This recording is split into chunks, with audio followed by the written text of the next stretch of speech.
Le chapitre 4 de l'évangile de Jean met en évidence l'adoration. Les versets 21 à 24 contiennent 8 fois le verbe adorer et 2 fois le mot adorateur. Dans ces versets, le Seigneur parle des vrais adorateurs qui adoreront le Père en esprit et en vérité. Il nous faut examiner attentivement ces déclarations qui nous conduisent à la conclusion de 3 choses. Que tous ne sont pas de vrais adorateurs et qu'il y a donc de faux adorateurs. Que la vraie adoration s'accomplit par le canal et le moyen de l'organe de l'esprit et que par conséquent nous pouvons adorer par un autre organe. Que l'adoration en esprit seul est en vérité. Que signifie adorer en vérité? Que toute l'adoration autre qu'en esprit n'est pas vérité. Avant d'examiner ce qui précède, allons à Jean 3,5 et voyons de plus près ce que dit le Seigneur à Nicodème. Jésus répondit en vérité, je te le dis, si un homme ne naît d'eau et d'esprit, il ne peut entrer dans le royaume de Dieu. Nous trouvons dans cette déclaration, si un homme ne naît d'eau et d'esprit. Le terme eau n'a pas ici la signification comme dans Éphésiens 5,26. Mais le Seigneur a en arrière-plan de sa pensée le déluge, quand Dieu fit tomber son jugement au temps de Noé sur cette race incrédule et méchante. L'Éternel vit que la méchanceté des hommes était grande sur la terre, Genèse 6,5. Il s'agit donc ici du jugement de Dieu sur la vie naturelle de l'ancienne création, alors que le mot esprit nous parle de la vie de Dieu que nous recevons lors de notre nouvelle naissance, par laquelle Dieu réalise en nous son dessein et se constitue un peuple pour être en union avec lui. Nous sommes ici en présence de 2 choses. D'une part, de ce que Dieu a jugé et condamné, d'autre part, de ce qui nous est accordé, c'est-à-dire l'Esprit Saint. Ces 2 choses étaient en relation avec notre entrée dans le royaume de Dieu. Ce qui devient clair est donc le point suivant.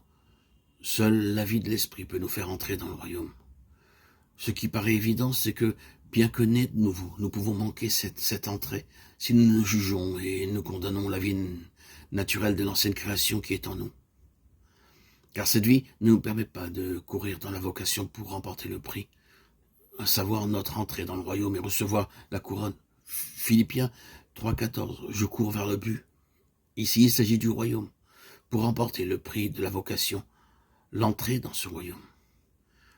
La vocation céleste de Dieu en Jésus-Christ, pour donc remporter le prix de la vocation céleste en Jésus-Christ, de Dieu en Jésus-Christ. Philippiens 3,14. Le passage de Matthieu 18,3 a le même sens.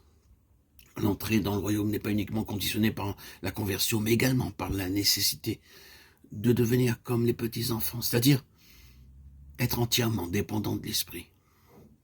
Pour mieux saisir la pensée centrale de Jean 4, voyons ce qui s'est passé en Éden. L'arbre de vie au milieu du jardin nous montre la volonté de Dieu pour l'homme, celle de choisir la vie. Car c'était à dessein et pour attirer l'attention d'Adam que Dieu l'avait placé à cet endroit. Dans la constitution de l'homme, l'âme est rattachée par le corps avec ses sens au monde extérieur et visible, et par son esprit au monde invisible et à ce qui est divin. Dans l'ordre de la création, c'est d'abord l'esprit que Dieu fit entrer dans l'homme, c'est-à-dire le souffle de vie. La conjonction de l'esprit sur la matière donna l'âme, c'est pourquoi il est dit en Genèse 2,7, et l'homme devint une âme vivante. Ainsi l'âme avait à décider, accepter la suprématie de l'esprit en tant qu'organe directeur par lequel elle aurait relation avec Dieu et serait soumise à Dieu et à sa volonté.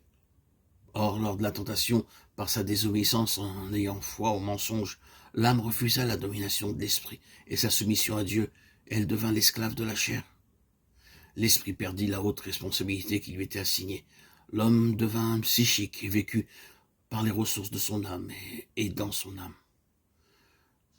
Satan avait désormais le terrain par lequel il dominerait sur la créature de Dieu et s'opposerait par elle à son dessein, celui de faire de l'homme un roi en union avec son Fils. Il pouvait dès lors s'opposer à ce que Dieu possède, une race issue de sa vie et rendue semblable à son Fils. C'est ainsi qu'il mit Dieu à l'écart en assujettissant sa créature à la séduction. Il vola à Dieu l'adoration, c'est-à-dire la suprématie et la souveraineté absolue dans notre vie.